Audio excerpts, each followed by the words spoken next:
Hello there, my name is Cassie Ratledge. I'm going to talk about B.F. Skinner. The theory he founded was operant conditioning. Skinner's early life, um, his name was Burrus Frederick Skinner, short for B.F. He was born on March 20th, 1904 in a small rural town of Sequoia, Pennsylvania. His father was a lawyer, and his mother stayed home to care for Skinner and his younger brother. Through research, I found that his younger brother died at the age of 16 of cerebral aneurysm, so that had to be pretty tough going through that. But Skinner, he stayed active, he was outgoing, he loved the outdoors and building things, and he really showed interest in building different gadgets and contraptions. Here we are going to talk about Skinner's early professional and his personal life. Skinner developed a passion for writing while being a student at Hamilton College. He tried to become a professional writer after graduating in 1926, but he had little success with that. So instead, in 1928, he decided to pursue a new direction. He enrolled at Harvard University to study psychology, and two people really influenced him to do that. And we'll talk about that more in another slide. He got his master's and his doctorate at Harvard. He stayed there to do research until 1936. Then he moved to Minneapolis to teach at the University of Minnesota. And that's where he met and married his wife, Yvonne Blue. I think that's how you pronounce it, maybe. They ended up having two daughters. In 1945, shortly after he left Minnesota, he became chair of psychology department at Indiana University. He did not stay there very long, and he returned in 1948 to Harvard, and he became a lecturer there. And he remained at Harvard for the rest of his career. Here we have Skinner's ABCs of behaviorism. With him being a behaviorist, this breaks down and sums up his theories and how to kind of understand it. So A stands for antecedent, which is a stimulus that's given. B stands for behavior, and that's for the response when the stimulus is given or if it's not. And C stands for consequences, which is reinforcement.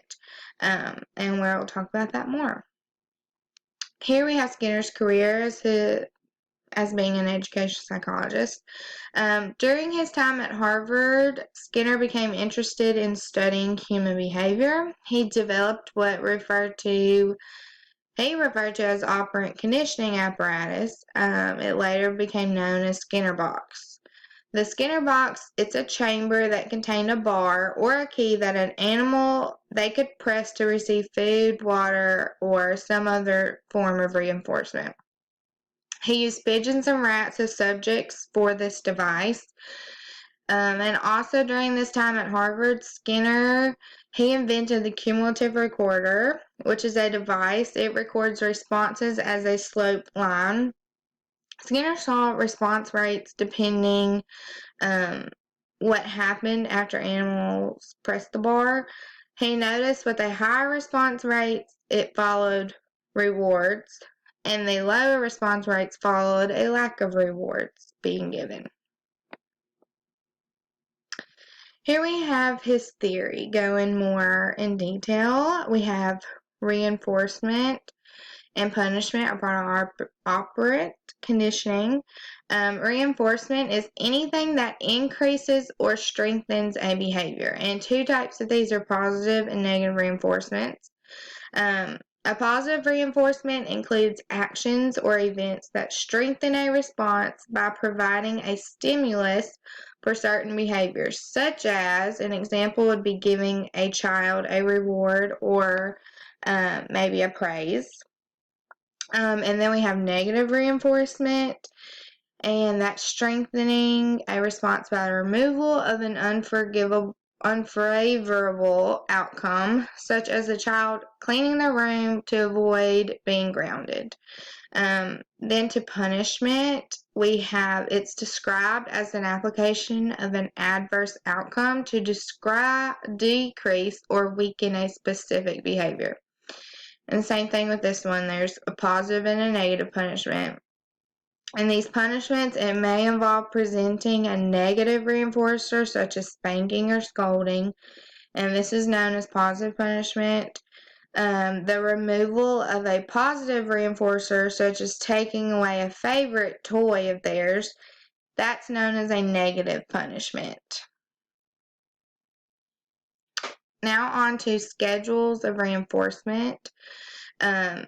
Skinner, he had 4 schedules. The first one, fixed ratio schedule.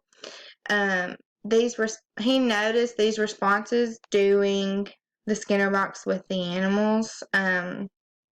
These responses are reinforced after a specific number of responses. An example of fixed ratio is you get 1 free meal after you purchase 10 of them. Then we have variable ratio. Responses are reinforced after an unspecified or unpredictable number of responses. And an example of this would be like playing the lottery. You never know if you're going to win or lose. It's just unpredictable. Then we have fixed interval schedule. Its responses are reinforced after a specific amount of time.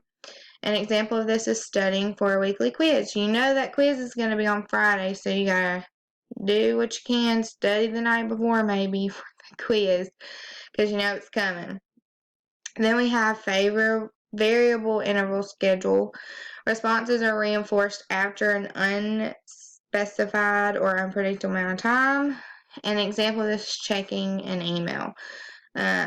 We always get emails. We don't know specific times, and we just randomly check them.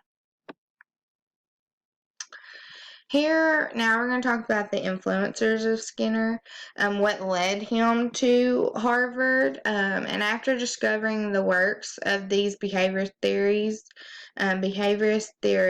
Ivan Pavlov and John B. Watson. These two were very important thinkers in the discovery and advancement of behaviorism, and that's what made Skinner enroll at Harvard University to study psychology, because of those two.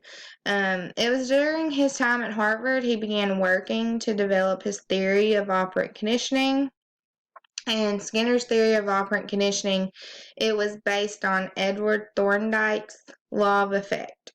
The law of effect states that behaviors followed by a desirable or enjoyable consequences are more likely to occur again, while behaviors followed by negative consequences are less likely to occur again. Here we have Skinner's late life to his death.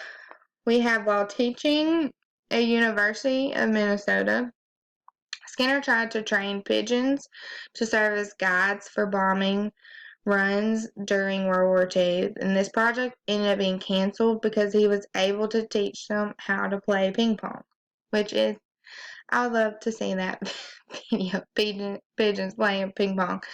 In 1943, he built a new type of crib called the baby tender. The crib was heated so that the baby didn't need blankets. There was no slats in the sides either, which also prevented possible injury. And the reason why he invented this was because his wife, with their second baby, wanted him to, so he invented it. Skinner wrote fictional interpretation in 1948, which is a novel called Walden 2, and this proposed a type of utopian society. In the late 1960s and early 70s, he wrote several works applied to his behavioral theories to society. In 1989, that's when Skinner was diagnosed with leukemia, a cancer. He died in his home in Cambridge, Massachusetts on August 18th, 1990. Skinner's beliefs are still being promoted to this day by the B.F. Skinner Foundation, and it's headed by his daughter, Julie S. Farkas. How does Skinner influence our teaching practices now? Well, he's made one of the most influential figures in psychology. He's impacted so many fields: psychology, therapy, and education. Many people to this day use the principles of operant conditioning. They use it to teach and change behaviors to help people learn, adapt, and grow. B.F. Skinner, he contributed to our understanding of operant conditioning, how reinforcement and punishment can be used to teach and modify behaviors. This is used every day in our classroom more than we know, and it's by Skinner and his theories of this. So yeah, he's impacted education for sure with this. And this is my biography. I have my 5 here and my last 5 resources there. And that is all on B.F. Skinner. Thank you.